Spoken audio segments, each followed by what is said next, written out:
आप सभी को मेरा प्यार भरा नमस्कार। आज बड़े हर्ष की बात है कि अब आपकी जो भी कक्षाएं हैं कल से जो है प्रारंभ हो जाएंगी। इसीलिए मैं आपसे मुखातिब हुआ हूँ यह बताने के लिए कि कल से आपकी संस्कृत की क्लास और हिंदी की क्लास दोनों की क्लासेस स्टार्ट हो जाएंगी और उसमें पहला टॉपिक आपका वर्ण विचार पढ़ाया जाएगा कि आखिरकार जो है किसी भी भाषा को सीखने के लिए लिपि बनती है, लेकिन लिपि की रचना कैसे हुई और उसको बनाने में किस प्रकार की कठिनाइयाँ आई, उससे आपको अवगत कराया जाएगा। और जो ध्वनियाँ उच्चारित हम आप करते हैं, ध्वनि के उच्चारण के बारे में आपको समझाया और बताया जाएगा, क्योंकि ध्वनि का उच्चारण जिसे अगर व्याकरण के शब्दों में कहें तो उसको नाद कहते हैं। और नाद कितने होते हैं, यह आपके जहन में प्रश्न आया होगा कि आखिरकार नाद होते कितने होंगे। तो इसका आंसर यही है बेटा, नाद अनंत हैं। क्यों अनंत हैं? क्योंकि ध्वनियां ही अनंत हैं। इस ब्रह्मांड में जहाँ तक ब्रह्मांड की बात है, आपको मैं बताऊं प्रथम ध्वनि कौन थी। प्रथम ध्वनि आखिरकार कौन सी थी जिससे जो है भाषा की उत्पत्ति हुई और भाषा में हमने वर्णों की रचना की। जैसे वह कौन सी ध्वनि थी, सबसे महत्वपूर्ण चीज, यह प्रश्न सबसे महत्वपूर्ण है। आखिरकार वह कौन सी ध्वनि है? तो अब जा करके यह सिद्ध भी हो गया है, नासा के जो है वैज्ञानिकों ने भी माना है और अपने यहाँ के विद्वत वर्ग के वैज्ञानिकों ने ये मान लिया है कि ब्रह्मांड में पहली जो ध्वनि गूंजी वो ओंकार की ध्वनि थी, जिसे आप साधारण भाषा में कहें तो ओम। पहला नाद क्या है? ओम ही है। और ओम जो है ब्रह्मांड में वो ध्वनि आपको गूंजती हुई मिलेगी। आप अब इस चीज पे क्या हो रहा है, रिसर्च लोगों ने किया। पहले तो ऋषियों ने बता दिया कि जो है प्रथम ध्वनि ओंकार ही है, लेकिन कहते हैं ना कि प्रत्यक्ष को प्रमाण की जरूरत तो होती है, क्योंकि साइंस के लोग तो इसी भाषा में समझते हैं। फिर अब क्या हुआ, जब स्पेस पे यान गए और उन्होंने वहाँ पे उस ध्वनि को पाया तो उन्होंने यह सिद्ध कर दिया कि वाकई में जो हमारे ऋषि मुनियों ने बातें कही हैं वो यथार्थ हैं। आप बहुत सारी चीज़ें ऐसी पाएंगे, जैसे ज्योतिष शास्त्र अपना है। ज्योतिष शास्त्र में क्या है, गणनाएं होती हैं। गणना के हिसाब से वो आपकी ग्रह नक्षत्र और शुभ समय अशुभ समय सबको जो है बताते हैं। लेकिन मेन पॉइंट क्या, वो गणनाएं यथार्थ हैं। कैसे ये प्रूफ हुआ? वो पहले ही ज्योतिषाचार्य जो हमारे हुए, कौन थे पहले इसके? लाघवाचार्य जी। इसके जन्मदाता कौन है ज्योतिष के? लाघवाचार्य जी। लाघवाचार्य जी ने क्या किया, उन्होंने गणना करके बिल्कुल विशुद्ध दूरी जो है, चाहे चंद्रमा की हो चाहे सूर्य की हो, उन्होंने बहुत ही प्राचीन काल में ही बता दिया कि पृथ्वी से चंद्रमा की दूरी इतनी है, सूर्य की दूरी इतनी है। कैसे बता दिया? क्योंकि ज्योतिष भी विज्ञान ही है और गणिनायक जो हैं मिलकर के गणित का काम कर देती हैं, जिससे वो भूत और भविष्य की बातों को बतला सकते हैं। देखिए, समय बड़ा बलवान होता है। समय, जैसे कि मेरे मन में ही विचार आया, कुछ ईश्वरीय कृपाएं होती हैं, आराध्य सबके देव होते हैं हर धर्म के, और वो हमें आपको प्रेरित करते हैं। और वो प्रेरणा क्या होती है? फिर हमें कुछ अपने देश के लिए करने के लिए प्रेरित करती है। और मेरे मन में यही भाव जागा कि अगर हमें शिक्षा गुरुओं के द्वारा प्राप्त हुई है और अगर हम एक अच्छा शिक्षक बनना चाहते हैं, तो हम भावी पीढ़ी को क्या देंगे? हम राष्ट्र निर्माण कैसे कर सकते हैं? अपना भारत देश कैसे जो है विकसित के पथ के चंगुल से कैसे आगे ये निकलेगा? कैसे ये विकसित होगा? कैसे हमारे बच्चे जो हैं वो पढ़ाई के साथ साथ उनके कौशलों का विकास होगा? क्योंकि जब आपके कौशलों का विकास हो जाएगा तो आप विश्वास मानिए दूसरे देश में कैसे विकसित हो गए वो। इसका मुख्य और प्रमुख कारण एक ही है, क्योंकि वो शिक्षा के साथ साथ बच्चे के रुचि के अनुसार क्या करते हैं, उनके कौशलों का विकास करते हैं, स्किल डेवलपमेंट करते हैं। फिर क्या होता है? स्किल डेवलपमेंट से वह बच्चा सीखता है चीज़ों को और 10वीं तक जाते जाते उस कार्य में सिद्धस्त हो जाता है। कहते हैं ना कि इस कार्य का बिल्कुल मास्टर है ये। मास्टर का मतलब फिर उस कार्य में उसको करने में बिल्कुल दिक्कत ही नहीं है। तो उससे क्या होता है? वो अपने खुद का खर्च, खुद की आवश्यकताएं बहुत जल्द ही पूरी करने लगता है। इससे क्या होता है? उसके ऊपर से मानसिक तनाव बिल्कुल दूर हो जाता है और वह एक काम में रुचि ले करके एक रास्ता चुनता है। क्योंकि आपने रास्ता अगर सही चुना, मंजिल आपने एक चुनी और आप उस पथ पर बढ़ते ही गए, तो एक दिन रिजल्ट क्या होगा? 100% वो मंजिल आपको मिलनी ही है, बिल्कुल तय समझिए। तो इस चैनल से आप जुड़ेंगे, इसके कई सारे फायदे होंगे। आप विषयों का ज्ञान तो सीखेंगे ही, साथ ही साथ आप भी कुछ करने के लिए प्रेरित होंगे। कैसे आप प्रेरित होंगे? पढ़ने के लिए ही क्या होता है, जब तक आपको प्रेरणा नहीं मिले किसी से, तब तक आप अच्छा पढ़ भी नहीं सकते हैं। आपको पढ़ने के आइडियाज़ नहीं है कि कैसे हम पढ़ेंगे, कैसे हम कुछ अच्छा लिख सकते हैं। पेपर के टाइम में क्या होता है? एक बच्चा किसी भी प्रश्न को 3 पेज में लिखता है, 10 नंबर का मान लो है, 5 नंबर मिलते हैं। कोई बच्चा उसी प्रश्न को 10 नंबर के प्रश्न को सिर्फ 10 लाइनों में लिखता है और 10 के 10 पाता है। ऐसा क्यों? क्योंकि उस टॉपिक के में फैक्ट क्या चीजें हैं, मुख्य चीजें क्या हैं, मुख्य बिंदु क्या हैं, उसको वो लिखता है। मैं अपनी बात बताता हूँ।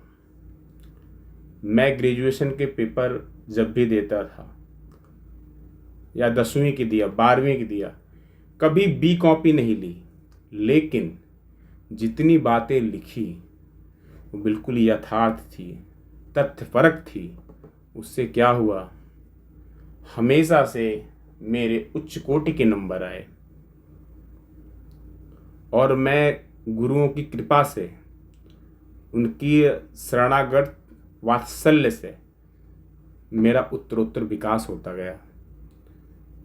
मैंने जो है सच्चाई का रास्ता चुना और उसी पथ पे बढ़ने का प्रयास कर रहा हूँ और आप लोगों को भी उसी पथ पर लाने का मेरा प्रयास है कि आप भी उस पथ पर आएं और अपने आप को मुख्य धारा से जोड़ें। मुख्य धारा पे जब तक आप जुड़ेंगे नहीं, चाहे शिक्षा हो, चाहे रोजगार हो, चाहे आपके जो भी कर्तव्य हैं, तब तक आप क्या करेंगे, उस कर्तव्य से आप अच्छे से पूरा नहीं कर सकते हैं। मेरा कहने का मतलब क्या है, एक शब्द है। क्या शब्द है? कहते हैं ना, लक्ष्य। लक्ष्य, एक सीधा लक्ष्य। सब बनाते हैं लक्ष्य को, लेकिन लक्ष्य को प्राप्त कौन करेगा? जो उस पथ पर चलेगा। और लक्ष्य की प्राप्ति ऐसे नहीं है, कोई शॉर्टकट नहीं है कि आप 10 दिन में पढ़ करके एग्जाम को टॉप कर जाएंगे। ऐसा कुछ नहीं होता, कोई नहीं करता। जो अनवरत मेहनत करता है, लगातार अपने आप को निरंतर बेहतर बनाने का प्रयास करता है, वही जाकर के अंत में एग्जाम में बेहतर करता है। और अगर आपने किसी टॉपिक को अच्छे से पढ़ा, समझा और विशेष रूप से गुरुओं के सहयोग से अगर पढ़ा, तो आप विश्वास मानिए, आपको किसी टॉपिक में अगर डाउट नहीं है, आप 100% उससे सबसे अच्छे तरीके से लिख के आएंगे। और आप अच्छे से लिखेंगे तो आपको किसी भी कीमत पे कोई भी शिक्षक होगा, आपको अच्छा नंबर देने के लिए मजबूर होना ही होगा उसे।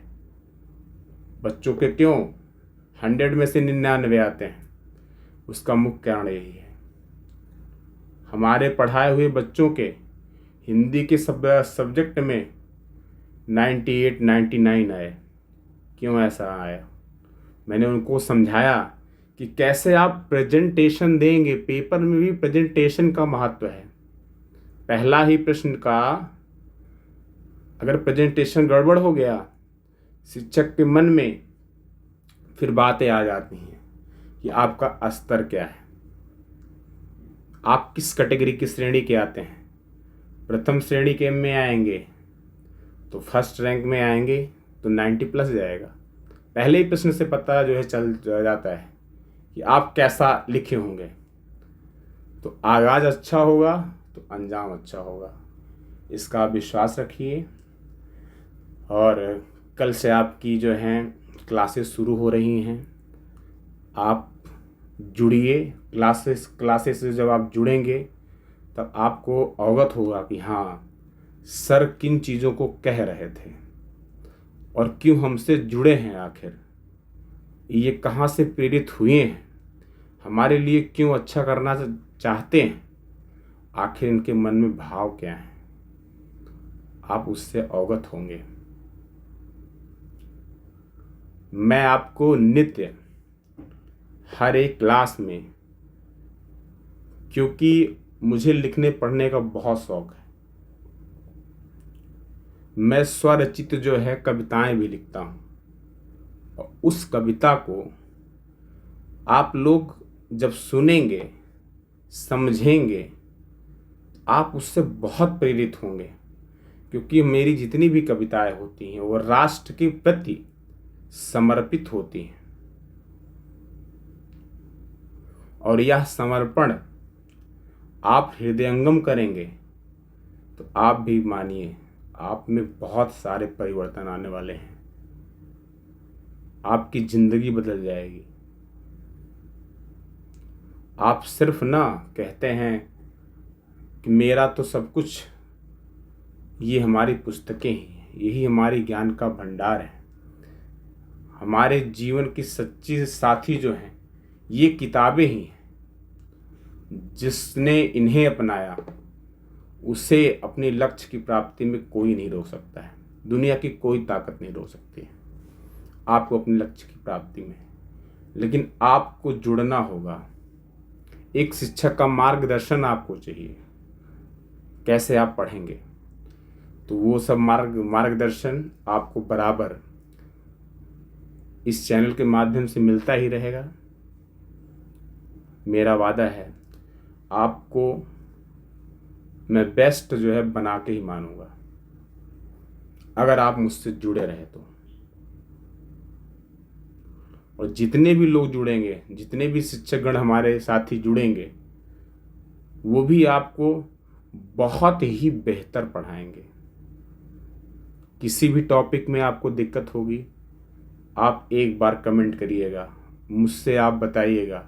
मैं अपने वीडियो में कॉन्टेक्ट नंबर आपको देता हूँ, मैं उसकी स्पेशल वीडियो बनवाऊँगा और आपको शेयर करूँगा। मैं चैनल पे वो चीज़ें आएंगी और जितनी भी प्रॉब्लम है सारी आपकी सॉल्व की जाएंगी। उसमें आपको परेशान होने की ज़रूरत नहीं पड़ेगी। और बड़ी प्रसन्नता की बात है, कल से भाषा का आधार जो है वर्ण विचार से ही प्रारंभ होता है। पहला चैप्टर व्याकरण का 1st to 12th तक बिल्कुल कॉमन चीज़, क्योंकि अगर आपको बेसिक ही नहीं पता है आप कुछ नहीं सीख सकते हैं। कहते हैं ना, एक पेड़ की जड़ नहीं पकड़ोगे तो तने तक आप पहुंच ही नहीं सकते हो। तो कल बहुत ही इम्पोर्टेंट क्लास होने वाली है, आप उसके लिए रेडी रहें बिल्कुल। और जैसा मैंने कहा था कि आपको एक कविता ज़रूर हम आज वाचन के द्वारा बताएंगे, समझाएंगे।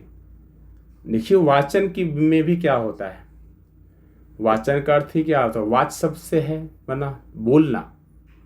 कैसे हम चीज़ों को बोलेंगे, उच्चारित कैसे करेंगे, क्योंकि उच्चारण का जीवन में बड़ा महत्व होता है। कबीरदास जी ने कहा है, ऐसी बानी बोलिए मन का आपा होए और औरन को शीतल करे, आपो शीतल होए।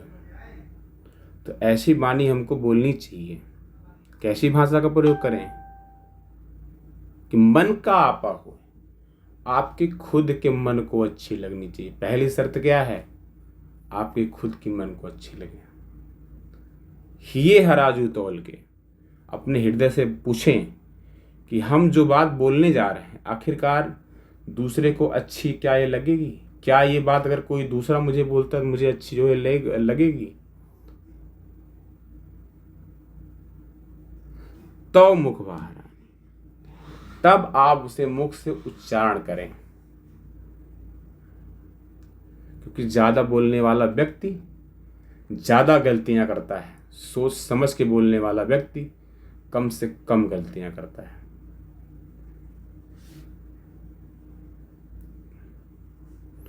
इस चीज़ को आप जानिए। और मैं अब अंत में आपको एक सुंदर सी जो है, क्योंकि हिंदी मेरा सब्जेक्ट है तो मैं एक हिंदी की ही कि हिंदी भाषा आखिर हमारे लिए क्यों परम आवश्यक है, तो मेरी स्वरचित रचना आप गौर फरमाइएगा मैंने कैसे लिखा है। निज भाषा उन्नति का मूल, मिटे इससे सबके हृदय स्थल का सब सूल। हिंद की हिंदी, हिंदी से हमारा हिंदुस्तान। हम सबकी हिंदी है पहचान, इसका हमको है अभिमान। देश की शान, देश की मान, यह भाषा सबसे महान। कर देती हम सबका कल्याण, पढ़ लिख कर निज भाषा से हम सब बन जाते हैं महान। मातृभाषा का हम सबको मिला है वरदान। भावों के उद्गारों का, मन के आचार विचारों का, लिखने पढ़ने और बोलने का, हंसने और हंसाने का, हृदय के मनोभावों का प्रकटीकरण निज भाषा से ही है होता। निज भाषा उन्नति से ही देश सर्वसमर्थ बन जाता है। चहुदिश में फैली हो जिसकी कीर्ति, वह भाषा सर्वसमर्थ है बन जाती। देश का गौरव, देश का स्वाभिमान स्वतः बढ़ा है जाती। हिंदी भाषा है महान, आओ हम सब मिलकर करें इस भाषा का गुणगान। आपको कैसी लगी मेरी कविता? आप ज़रूर लाइक करिएगा, कमेंट करिएगा, बताइएगा सर कैसी जो ये हिंदी के आपके जो भाव थे कविता के, देश के प्रति, राष्ट्र के प्रति, कि क्यों ये हिंदी भाषा हमारे लिए परम आवश्यक है, हमारी उन्नति का क्यों आधार है, क्यों हमारी ये पहचान है, क्यों हमारी देश की शान है, और हमें मातृभाषा का स्वतः कैसे मिला वरदान है, कैसे ये गौरव और स्वाभिमान को हमारे बढ़ाती है, और कैसे हमारे मनोभावों को व्यक्त करती है, कैसे ये भाषा हमें हंसती और हंसाती है, कैसे हमें कल्याण के पथ पर अग्रसर करती है। तो भाषा, हिंदी भाषा, संस्कृत भाषा, ये भाषाएं क्या हैं? हमारी जननी है, हमारी माँ की तरह हैं। इनका सम्मान करें। और कहते हैं ना, जिस देश के लोग अगर राष्ट्र की भाषा का ही अपने सम्मान नहीं करते तो क्या होता है? वह देश कभी उन्नति नहीं करता है। अपने देश की सबसे बड़ी विडंबना, मुझे बड़ा दुख होता है और कहने में कोई हर्ज नहीं, जब तक हमारे देश के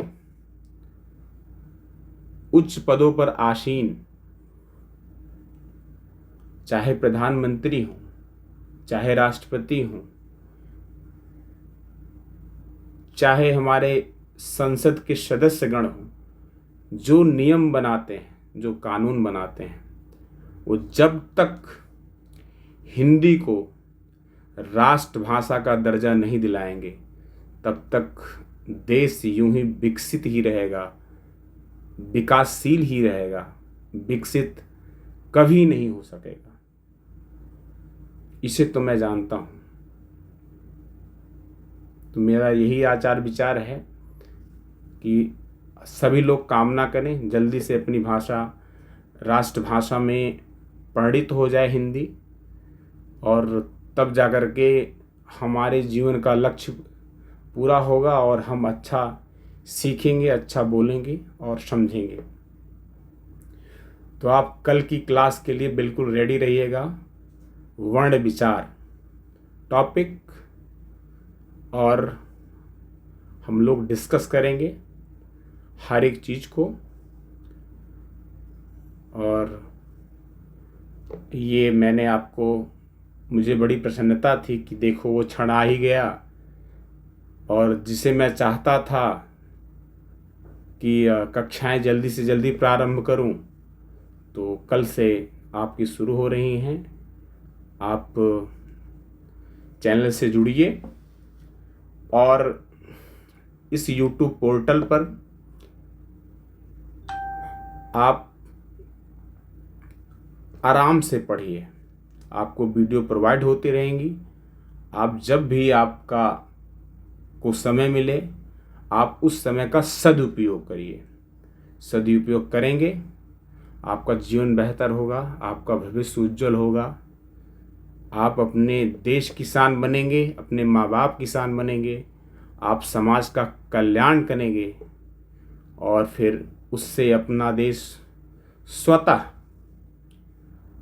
विकास के पथ पर अग्रसर होता ही जाएगा। किसी को कहने की जरूरत नहीं पड़ेगी, देश अपना स्वतः विकसित हो जाएगा। चलिए, आज के लिए फिर इतना ही। आप सबका बहुत बहुत आभार और बहुत बहुत साधुवाद। मेरा प्रयास यही रहेगा, आप सभी स्वस्थ रहें, अच्छे से अध्ययन करें, अपने माँ बाप का नाम रोशन करें, और आप भी दूसरे के लिए प्रेरणा के स्रोत बन सके। बहुत बहुत आभार, बहुत बहुत धन्यवाद।